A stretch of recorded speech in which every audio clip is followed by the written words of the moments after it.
Juga tuan-tuan pada soalan. Silakan.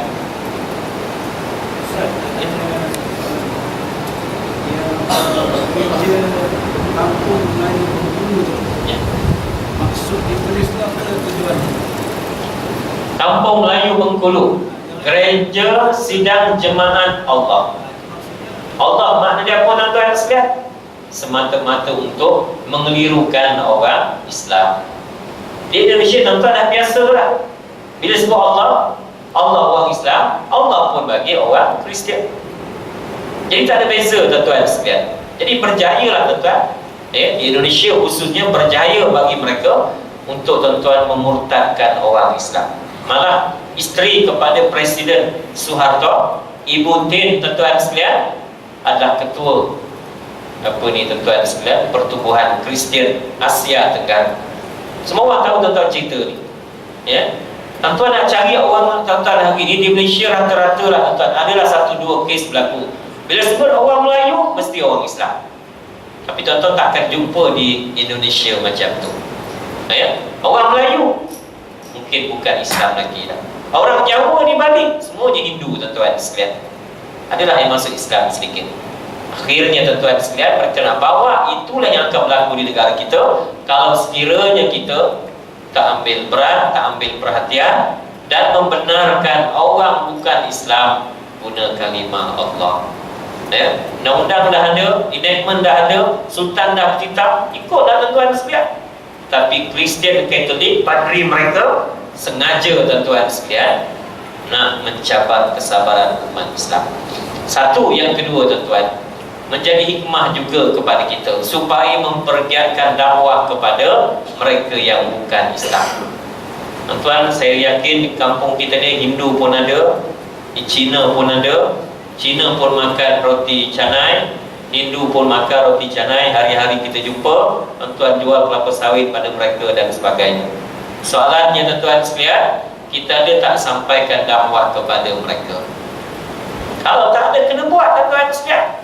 Masjid kena bincang tuan-tuan sekalian. Ya. Tiap-tiap yang Cina tuan-tuan hujung kampung mungkin dengar tuan-tuan, tiap-tiap subuh dengar azan. Dia pun tak tahu benda asal ni tuan-tuan. Islam tak sampai pada mereka tuan-tuan. Jadi macam mana tuan-tuan sekalian? Kita dah buat di Subang Jaya, di Shah Alam. Itulah setiap tahun masjid kena buat hari terbuka masjid. Sempena Idul Fitri, hari raya Idul Fitri, ya. Kawasan Shah Alam Subang tuan-tuan sekalian memang kawasan kelilingnya Cina, India tuan-tuan yang bukan Islam. Jadi tuan-tuan sekalian, macam mana nak tarik mereka kepada tuan-tuan, kepada kita, tidak memusuhi dan sebagainya? Buat majlis hari terbuka, jemput Cina-Cina ni tuan-tuan, India ni jemput datang tuan-tuan ke masjid tuan-tuan. Pasanglah kemah tuan-tuan kat luar ke, kat jalan sana tu. Jangan terus makan tuan-tuan, walaupun memang makan dan menarik mereka tuan-tuan. Mula dengan majlis dengan bacaan ayat-ayat suci Al-Quran. Ya, ada nasyidnya tuan-tuan. Last sekali tuan-tuan adalah makan. Saya yakin tuan-tuan, kalau kita buat, lama-kelamaan semakin sedikit permusuhannya kepada Islam. Memang kita buat takkan masuk Islam tuan-tuan, hari itu juga tak ada tuan-tuan, kecuali lah Allah nak bagi tuan-tuan hidayah pada mereka. Tapi saya yakin jiwanya akan lebih menghormati Islam. Dan yang kita target siapa tuan-tuan? Anak cucu cicitnya nanti. Inilah yang dilakukan oleh Rasulullah SAW. Ketika mana Nabi berhijrah ke Taif tuan-tuan sekalian, sebelum berhijrah ke Madinah, Nabi berhijrah ke Taif. Orang Arab tuan-tuan, jadi Nabi harap dapat disambut dengan baik. Rupa-rupanya pembesar-pembesar Taif halau Nabi, rejam Nabi tuan-tuan sekalian, sehingga tidak ada satu tempat pada badan Nabi, tubuh Nabi yang tidak berdarah. Kakinya berdarah, mukanya berdarah dan sebagainya. Pada masa inilah tuan-tuan sekalian, Malaikat Jibril alaihissalam menawarkan kepada Rasulullah untuk menterbalikkan bukit Taif kepada kepala orang-orang Taif yang degil tuan-tuan. Nabi tolak dengan baik. Nak ikut geram tuan-tuan, mati semua lagi baik tak? Tapi Nabi tidak. Nabi kata apa tuan-tuan? Nabi mendoakan mereka, Allahumma hdi qaumi fa innahum la ya'lamun. Ya Allah, berilah hidayah kepada kaum Taif ini. Mereka menolak Islam sebab apa? Mereka tidak tahu. Kalau Nabi terima tak habis mati kata semua sekali. Tapi berkat doa Nabi tuan-tuan, 10 tahun kemudian seluruh Taif menerima Islam. Kita tuan-tuan kat sini dia tuan-tuan, tapi kita doakan tak mereka. Kena doa tuan-tuan. Jiran kita juga tuan-tuan. Yang kedua tuan-tuan, buat baik dengan mereka, ya, bersembang dengan mereka, masukkanlah tuan-tuan perkara yang baik tersebut. Jangan tunjukkan kejahatan kita tuan-tuan. Mengapa Cina tuan-tuan 5 juta di Malaysia? Cina 5 juta tuan-tuan yang masuk Islam tak sampai 1/2 juta tuan-tuan. Adalah 100,000 lebih tuan-tuan. Sebab apa tuan-tuan? Dia nampak orang Melayu ni teruk yang Islam. Paling ramai mencuri merompak orang Melayu. Paling ramai masuk pusat terhenti orang Melayu, orang Islam. Paling ramai bunuh anak orang Islam. Ya? Curi buah dia tuan-tuan orang Islam. Ya, orang asli tuan-tuan. Sebab apa dalam orang Islam susahlah encik. Sebab apa? Musim durian habis di belasahnya durian saya. Ya, isteri saya mandi kat sungai, anak saya mandi kat sungai, diintai encik. Macam mana saya nak masuk Islam? Ni tuan-tuan pun suatu hikmah kepada kita tuan-tuan sekalian. Ya, akan datang tuan buat sempena hari raya tuan panggil satu kampung, masuklah yang bukan Islam. Tak apalah tuan-tuan, mereka ni pakai seluar pendek, pakai skirt, jangan tengok yang skirt tuan-tuan. Sebab apa tuan-tuan? Sebab tak kenal Islam, tak tahu tuan-tuan, tak ada agama tuan-tuan. Jadi berkat moga-moga kita buat, tahun depan pun kita buat lagi dan sebagainya. Akhirnya jiwanya lembut pada Islam.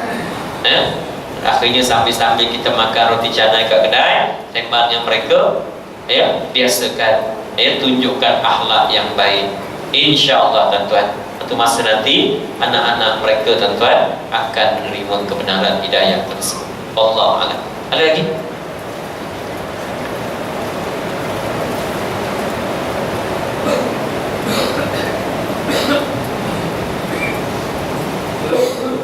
Sila, kalau ada lagi bertanya.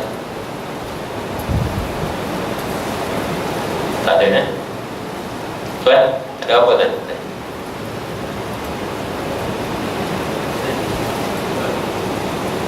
Assalamualaikum Ustaz. Ya. Tanya sikit saya ingat dalam masjid kita dulu itu ada seorang malak Nabi bercerita pasal penggunaan kalam Allah. Dia masih mempertahankan bahawa kalam Allah boleh guna oleh orang bukan Islam. Lalu zaman dulu, zaman Nabi, kalimah Allah ni digunakan oleh orang bukan Islam. Itu dibujak. Jadi macam mana pandangan Ustaz? Wallahu a'lam. Memang dalam Quran sebut wala in sa'altahum man khalaqas samawati wal ard la yaqulunna Allah. Ya. Kalau ditanya kepada orang-orang, ya, jahiliyah, kepada orang-orang musyrikin, ya, siapakah yang menurunkan, yang membina, siapakah yang menjadikan langit dan bumi? Nescaya mereka akan sebut Allah. Ya, Allah yang mereka masukkan bukanlah Allah Tuhan yang Esa tersebut. Di samping mereka percaya yang menjadikan alam, bumi, langit dan sebagainya Allah, dalam masa yang sama mereka menyembah berhala. Jadi tak sama tuan-tuan sekalian. Cina kampung saya di Serincan Selangor, bila turun hujan, siapa punya kerja? Ini Tuhan Allah punya kerja. Dia pun percaya tuan-tuan dengan maksud yang menurunkan hujan. Tapi yang lain dia tak percaya tuan-tuan. Percaya Tok Pekong juga tuan-tuan sekalian, percaya kepada hantu dan sebagainya.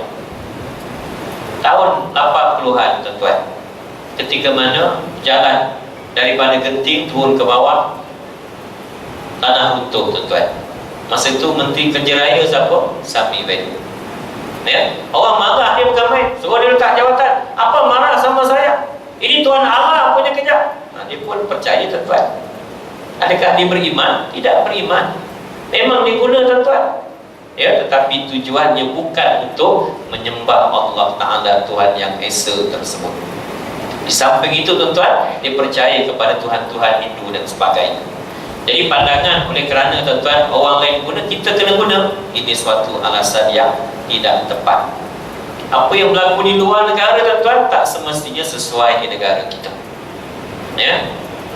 Misalnya tuan-tuan, orang kita ramai, dulu bila perang Afghanistan, ada juga yang pergi Afghanistan. Ya, perang tuan-tuan sekalian. Tak apalah, masa itu memang negara tengah perang tuan-tuan di Afghanistan. Kita wajib bantu mereka. Ya, kita bantu dengan duit lah tuan-tuan. Tapi ada setengah orang berani tuan-tuan, dia pun pandai tentera dan sebagainya, lawan-lawan lah tuan-tuan. Tapi bila dah balik Malaysia tuan-tuan, janganlah perang pula kat sini. Janganlah letakkan bom kat sini tuan-tuan. Malaysia bukannya negara perang. Malaysia negara aman, negara yang 5 tahun sekali bagi siapa yang tak setuju buat pilihan raya, pilihlah kerajaan yang baru tuan-tuan, dan tak ada masalah. Orang Sabah biasa tukar kerajaan, orang Pening biasa tukar kerajaan, orang Selangor pun tukar kerajaan juga tuan-tuan. Tunggu 5 tahun tuan-tuan. Ini dengan cara tuan-tuan sekalian underground, ini yang salah tuan-tuan. Saya sebut tadi tuan-tuan apa yang berlaku di Indonesia, apa yang berlaku tuan-tuan di Singapura. Asalnya negara Islam, akhirnya tuan-tuan sekalian, oleh kerana kita tak ambil peran, akhirnya tuan-tuan orang Islam tinggal 5%, 10%. Di Indonesia tuan-tuan sekalian, asalnya negara Islam, memang ramai majoriti Islam, tapi Islamnya macam mana tuan-tuan? Islam Pancasila. Pancasila maknanya apa? Islam sama sahaja, tak ada beza dengan agama yang lain. Jadi orang tersebut pada saya kena belajarlah sejarah, kena belajar tentang apa yang disebut oleh Allah di dalam Al-Quran, walan tarda ankal yahud walan nasara tersebut. Mereka ada tuan-tuan niat jahat untuk mengelirukan dan memurtadkan umat Islam. Dulu ada satu parti politik tuan-tuan sekalian, dia pun keliru juga tuan-tuan, berbeza pandangan daripada presiden sampai ke bawah.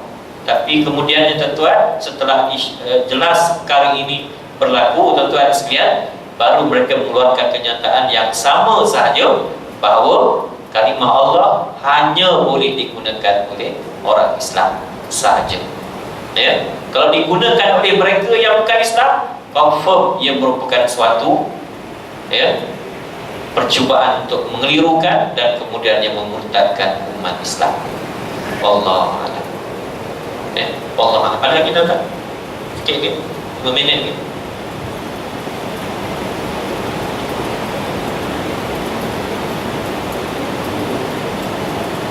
Hari ni tuan-tuan sekalian, kalau ustaz ceramah tuan-tuan, dia suka letak nombor telefon tuan-tuan. Jadi bolehlah, mungkin orang yang tak berapa nak tanya, dia boleh SMS. Sekarang masjid di kawasan Shah Alam pun letak tuan depan. Jadi jatah kuasa bahagian dakwah kena adalah seorang bawa telefon dia bagi kat ustaz. Nanti ustaz ada soalan, ini pun dapat membantu jugalah. Sebab bila kita dengan ceramah, semua saya yakin bawa telefon, sebab mungkin trendnya hari ini memang macam tu.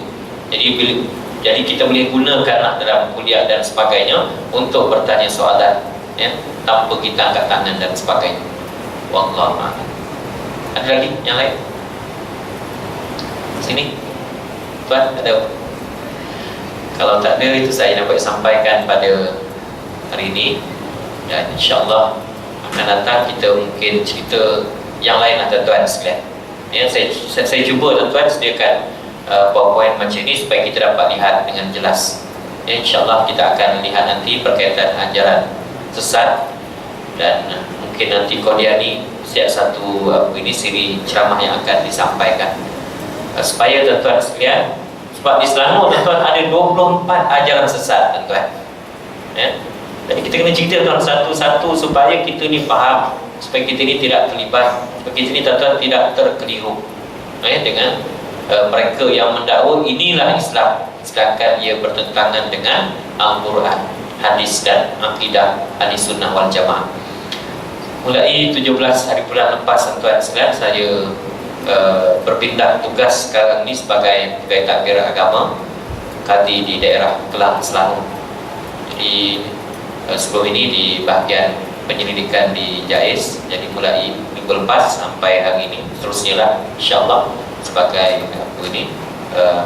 dulunya panggil Kadi tuan-tuan, pegawai takbir agama, dan mungkin akan datang apa-apa masalah yang berkaitan kekeluargaan, nikah, cerai, rujuk dan sebagainya juga bolehlah dikemukakan, sekiranya ada masa dan ada kesempatan. Wallahu a'lam. Itu saya dapat sampaikan pada malam ini, baik itu datang daripada Allah Ta'ala yang lemah daripada kelemahan di saya sendiri. Aqulu qawli hadza wa astaghfirullahal azim. Assalamualaikum warahmatullahi wabarakatuh. Allahumma inna nas'aluka imanan kamila wa nas'aluka qalban khashi'an wa nas'aluka ilman nafi'an wa nas'aluka dinan qayyiman wa nas'aluka yaqinan sadiqan. Rabbana 'alaika tawakkalna wa ilaika anabna wa ilaikal masir. Rabbana atina fid dunya hasanah wa fil akhirati hasanah wa qina azabannar. Walhamdulillahi rabbil alamin.